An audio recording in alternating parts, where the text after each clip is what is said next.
everyone, thanks for coming back for another anime figure opening video today. Today we're going to be opening up the Doll Crystal Hatsune Miku figure that just got released in Japan a few weeks ago. I've been meaning to open this for a little while, but I have not had any time to do so. But I finally had a little bit of time today, so I thought, well, perfect time to do so. However, before I show you this, I would like to show you that because we spent a lot of money on her, we did also win a lot of folders. Usually one of these folders would come at 500 yen. Bloody hell, there's tons, jeez. How many folders did I get? So usually they would give you one of each folder at the game center for each 500 yen that you spend. But thankfully the owner was very, very nice. He saw that the figure was really bloody difficult to win, so he decided to give me the full set. And actually, I didn't realize I got two of the same one here. Haha. But regardless, very happy I got a ton of folders, so we will just put these away. But it's just good to know that if you're in the game centers in Japan, there is a chance that you could win some of these folders alongside the figures that you're going for. But anyway, okay, let's put these to one side for now. But back to today's figure. As I was saying earlier, this is the Doll Crystal Hatsune Miku figure.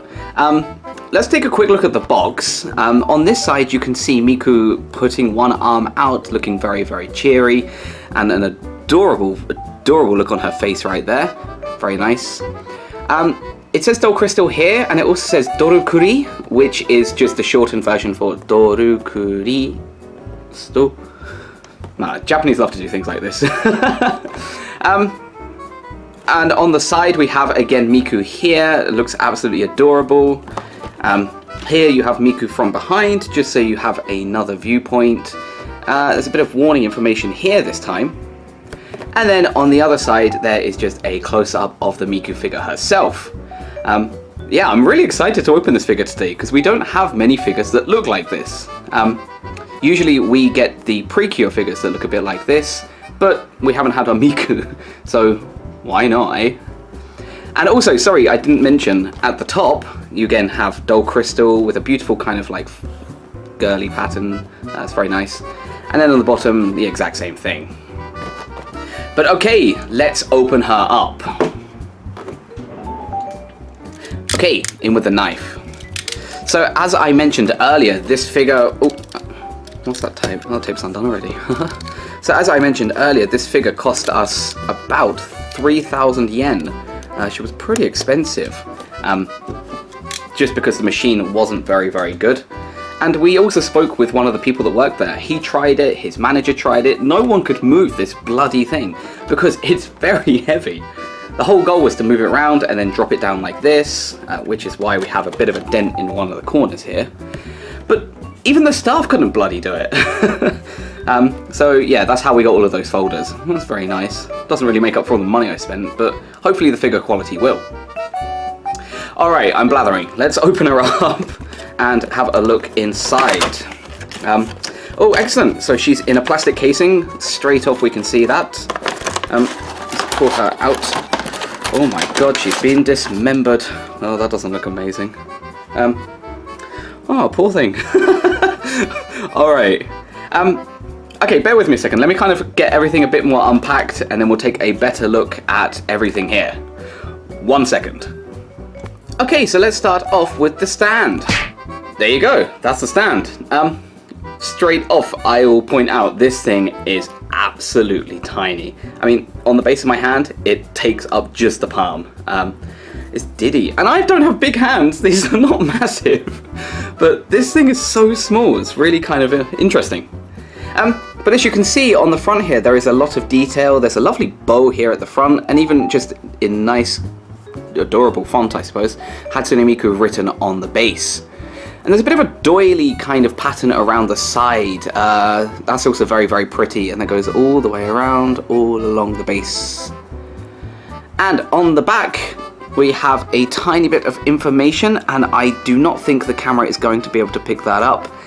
Honestly speaking, I can't read it myself, because, haha, I'm an idiot. That was upside down. Let's try that again. So on here, it just says Krypton Future Media Inc., Taito Corporation, made in China. It's interesting because this is a Taito Corporation figure, but I want it in a Sega? I don't know, I guess you can win figures anywhere. Although, you'll need to know that if you are coming to Japan to go to some of the game centers, different game centers do stock different figures. So if there is a figure you're looking for and it's not in one game center, don't give up. You will find it. Anyway, back to this. There is one hole this time as well. I think this is just for 1 foot, and it's not a circle, it's quite a lengthy hole here. Yeah, there's not really too much going on, but it's a beautiful little stand, I think. And again, the size is tiny, so yeah, interesting. Alright, that's the stand. Let's put this one down here today. And then moving into our Dismembered Miku. She comes in a plastic case this time, and the plastic case opens up like a door. This is kind of creepy. Look at the length of that neck, my goodness. Okay, but she comes with a few pieces. We have the head piece here, very nicely covered in a piece of plastic. We have her body here. We also have 2 pieces of hair. And already I have qualms on this, which I will mention later. Maybe you can already tell. But there are 2 different pieces of hair. Okay, get rid of this thing. So, let's put her together and let's have a quick look to see how she looks as one unit before we do any kind of reviewing. So give me 1 second.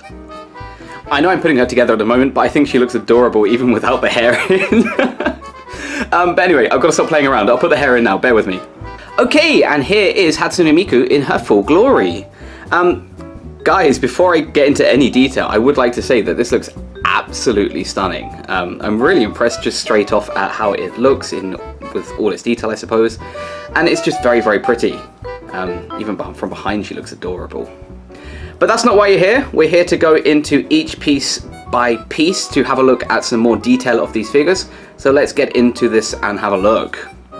So as always, let's start off by looking at her face. Her face is massive. This head is so disproportionate to the rest of her body, but again, that's to kind of like the cuteness of this figure, I think.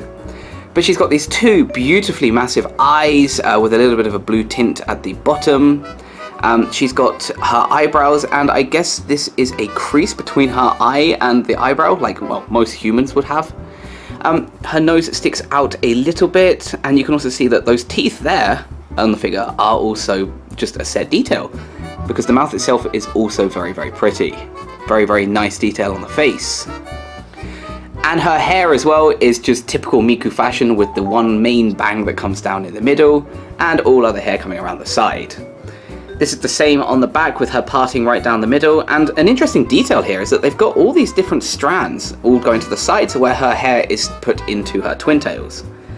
Very, very, very, very high amount of detail, actually. Very, very impressed with that. And there's also the 2 points here, which you can see on most other Miku figures. People don't realize they're there because, well, you're only ever looking at it from this direction, I hope. But here, I mean, these you just never really see. So they look very, very nice. It's a small, like, addition to the figure.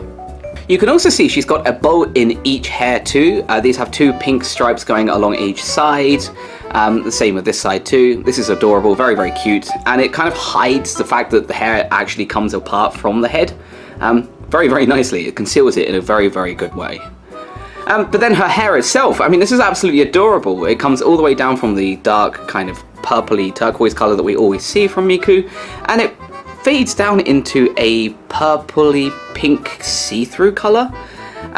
Wow, it is very, very see-through. You can see my finger through there. And this is very, very nice, but I feel like I've been had, because on the picture, I mean, that is clearly pink. That is clearly purple. There is a bit of a difference, I think. Which isn't a problem. I think the figure looks lovely. It's just false advertising. I feel that if you're going for this figure, you should have pink hair, not purple, but I'm just picking a little bit. But overall, the hair is lovely, the face is lovely. One small qualm I do have is at the back. You can see here the splits. We'll see if we can get a closer view on that. There's a split where the hair is connected, and I guess it's formed through casting. And that is the same on this side too. Not a big issue. Again, we're not looking from behind, but it is something you do notice when you are putting it together. But yeah, anyway, moving from the face to the body. Miku is wearing her typical outfit that is seen in most of her live concerts. She wore this a lot this year at the Miku 2018 concert here in Osaka, and it was very, very pretty. She's always wearing this in most videos, so it makes sense. But there's a lot of detail actually on each part. Like the sleeves themselves, they have this small blue trim at the top and the further in sleeve. Same with this piece. She has her very standard 01 tattoo mark here on her arm. And she also has her tie, which has a lot of detail. There's a lot of detail on the trims here, and these little spikes. It's very pretty. And there's also a yellow line here, like a pin on the front of her dress. And on the back as well, she has another one of these bows. This again is very, very pretty. The bow itself is here, and the two side end parts of the bow are here. Very, very nice. On her back as well, she has her, well, the back of her silver dress, and again, a lot of these spikes. But again, something else I'm a bit disappointed with here is you can again see the creases where they've molded this together. Again, not a big issue. We're not looking from this angle. We're going to be having it like this, but it's still something you pick up, still something you notice. Okay, and moving down from her body more down to her dress, she has this lovely turquoise strap that comes all the way behind her bow and up her dress here. And her dress itself, like the skirt part, is wonderful. It's very, very pretty. Usually, a lot of these figures have a dual layer, so it looks a bit more 3D and full. But this one, every flap here has been very nicely detailed. It's very, very sharp. And it's very, very pretty. You can see on that, when I turn this around slowly, how much detail has gone into just putting this dress together. Sorry for the small pant shot there. But overall, that's very, very nice, and it just makes this Miku figure look even more pretty when you're turning her around and looking at different angles. And finally, let's move from her body down to her legs. Her legs are very, very short and very, very stubby, but that is what you expect from a figure this size. There's not much to talk about here, although on her shoes she does have a turquoise trim at the bottom, and the base as well is turquoise here. And this is the same for the strap around her knee, or where her knees would be. This feels like just one big long leg. But yeah, that's basically it. The last thing we need to do now is get the stand on her feet. So let's stick it on. Okay, and there we go. There is the Miku on her stand.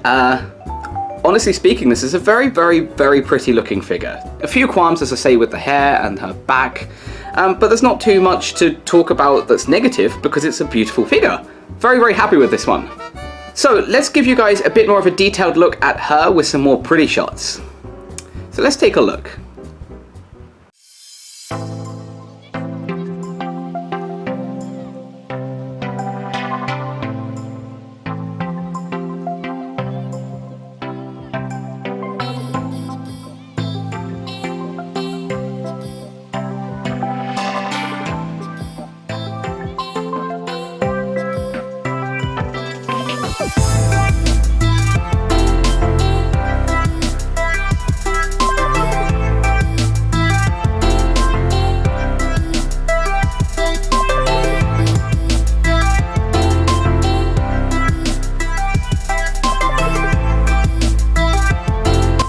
Okay, so let's go and put you in your new home.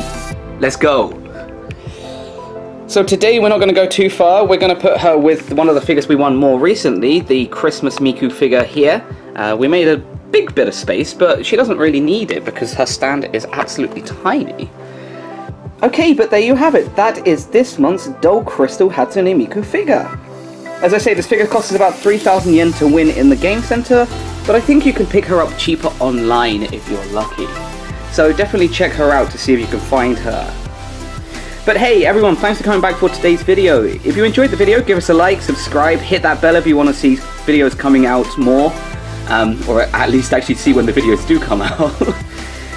If there's any figures you want me to pick up here in Japan, as I've mentioned before, leave a comment below. I'll see if I can find them, see if I can do a review for you guys. So thanks again for watching. Next time we're going to be opening up a new REM EXQ figure that will be coming out next week. So check back for that very, very soon. Okay, thanks guys. Bye.